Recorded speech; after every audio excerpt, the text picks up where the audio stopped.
અમદાવાદનો Subhash bridge વાહન વ્યવહાર માટે બંધ કરાયો છે। બ્રિજમાં તિરાડ પડવાને કારણે બ્રિજ બંધ કરવો પડ્યો છે। એએમસી દ્વારા તાત્કાલિક ધોરણે સમારકામની કામગીરી શરૂ કરાઈ છે।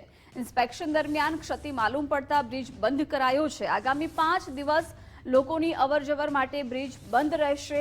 એએમસીની તપાસમાં બ્રિજમાં અનેક ખામીઓ દેખાઈ છે। અમદાવાદમાં હજુ કેટલા આવા જર્જરિત બ્રિજ છે તેને લઈને સવાલ। એએમસીની ટીમ જો તપાસ કરે તો સત્ય સામે આવી શકે છે। એએમસીની ટીમની તપાસ ના થઈ હોત તો શું થાત એ પણ એક મોટો સવાલ છે। શું કોઈ મોટી દુર્ઘટના સર્જાઈ જાય પછી તંત્ર જાગતું એ સવાલ પણ અત્યારે ઉઠી રહ્યો છે।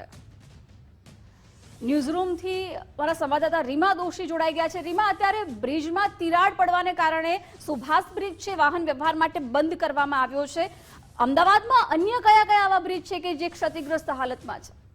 ચોક્કસથી જિજ્ઞાસા, ખાસ તો જો વાત કરીએ તો અમદાવાદ માટે કહેવું ખોટું નથી કે અમદાવાદમાં બ્રિજ પ્રોજેક્ટને જાણે માઠી બેઠી હોય, કારણ કે હાટકેશ્વર બ્રિજ તો બીજી તરફ વિસાલાનો બ્રિજ છે જે 2 વખત રિપેર કરવામાં આવ્યો, સાથે જ ઇન્કમટેક્સ બ્રિજનું પણ અગાઉ રિપેરિંગ કામ કરવામાં આવ્યું હતું, પરંતુ હવે જ્યારે ટેકનિકલની જે સુરક્ષા ચેકિંગ હાથ ધરવામાં આવ્યું હતું તે દરમિયાન સુભાષ બ્રિજ જે છે ત્યાં તિરાડ માલુમ પડતા એકાએક આ બ્રિજને સાંજના સમયે બંધ કરવામાં આવ્યો છે।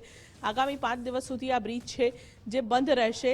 તિરાડ માલુમ પડતા કોર્પોરેશન દ્વારા તાત્કાલિક ધોરણે આ બ્રિજનું રિપેરિંગનું કામ છે તે શરૂ કરવામાં આવ્યું છે। અગાઉથી કોઈ જાણકારી વગર અચાનક આ બ્રિજ બંધ કરવામાં આવતા અમદાવાદ શહેરમાં આરટીઓ હોય કે શાહીબાગ હોય, નારાયણઘાટનો વિસ્તાર હોય, તે તમામ એવી જગ્યાઓ છે કે જ્યાં ટ્રાફિક જામની સમસ્યા પણ છે તે શરૂ થઈ ચૂકેલી છે, કારણ કે અચાનક જ 6 વાગ્યાના સુમારે આ બ્રિજ છે તેને તાત્કાલિક અસરથી 5 દિવસ માટે બંધ કરવામાં આવ્યો છે અને જેના કારણે ટ્રાફિક જામ પણ થયો છે। પરંતુ એક રાહતના સમાચાર એ કહી શકાય કે કોઈ મોટી દુર્ઘટના નથી થઈ, કારણ કે ભૂતકાળમાં પણ આપણે બ્રિજ તૂટવાને લઈને જે દુર્ઘટનાઓ થઈ છે રાજ્યમાં તે પરિસ્થિતિઓ આપણે જોઈ છે, પરંતુ એ રાહતની વાત એ જ છે કે આ પ્રકારની કોઈ પરિસ્થિતિ છે તે સર્જાય તે પહેલાં આ બ્રિજ છે તેને બંધ કરીને રિપેરિંગની કામગીરી છે તે શરૂ કરવામાં આવી છે। જી રીમા, આભાર જાણકારી માટે।